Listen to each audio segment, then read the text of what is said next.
আমের রাজধানী। চাঁপাইনবাবগঞ্জের মাটি সোনার চেয়ে খাঁটি। যে কোনো ফল এখানে রোপণ করলেই হবে, মনে এটা আশা করছি।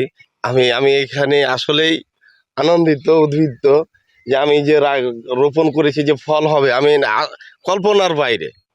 এখানে যে কোনো ফল রোপণ করলেই হবে, আমি এটা মনে করছি। প্রায় ৩০০ আনারসের চারা নিয়ে এসেছিলাম। পরীক্ষামূলকভাবে আমি লাগিয়েছি। প্রায় ১ বছর হইল লাগা। ৬ মাসের মাথায় একটা ফল এসেছিল। এখানে খুব মিষ্টি, সুস্বাদু। আমরা খেয়েছি, খেয়ে দেখেছি। এটা পরীক্ষামূলকভাবে আমি লাগিয়েছি। এটা যদি আমাকে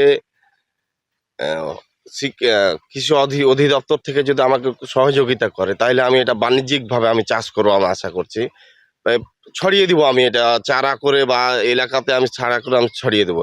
এলাকাতে এখানে হবে, আমি আশা করছি হবে। এখানে খুব সুন্দর ফল এসেছে, আমি আশা করছি যদি এখানে আমরা সুন্দরভাবে এটা চাষ করি বাণিজ্যিকভাবে, আশা করি হবে। এখানে রোপণ করার ক্ষেত্রে এখানে আমি কিছু জৈব সার আর রাসায়নিক সার আমি এখানে ব্যবহার করছিলাম।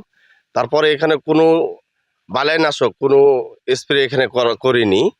এখানে কিছু এই সামান্য যখন আনারসটা মিষ্টি হবে, বা ওখানে কিছু মিষ্টি জাতীয় তো পরিপক্ক হচ্ছে, তখন আমি একটা হয়েছিল, তো ওখানে আমি দেখেছিলাম সামান্য করে পাঞ্চান্ন শেষে একটা বিষ স্প্রে করছিলাম। ওখানে থেকে আর কিছু করা লাগেনি। এখানে চাঁপাইনবাবগঞ্জ আমের রাজধানী।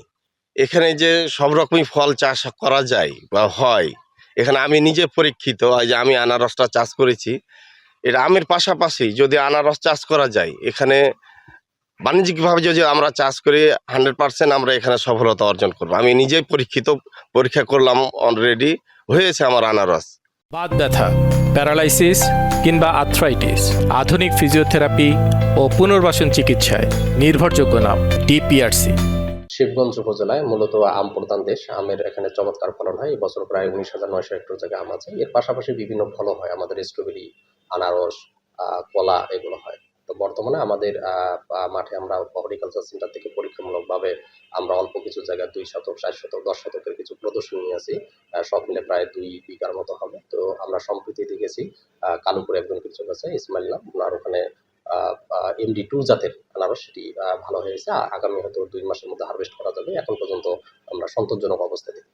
যদিও এখানে আম প্রধান একটা উপজেলা, সেক্ষেত্রে আমরা চাচ্ছি যে আমের গাছের ফাঁকে ফাঁকে যে যেগুলো ফাঁকা জায়গা থাকে, সেখানে আমরা আনারস চাষের সম্প্রসারণ এটি আমরা করতে চাচ্ছি। তো এখানে যদি ভালো ফলন পাওয়া যায়, ইনশাল্লাহ আমরা আরো সহযোগিতা করে এর আয়তনটা আমরা বাড়াবো।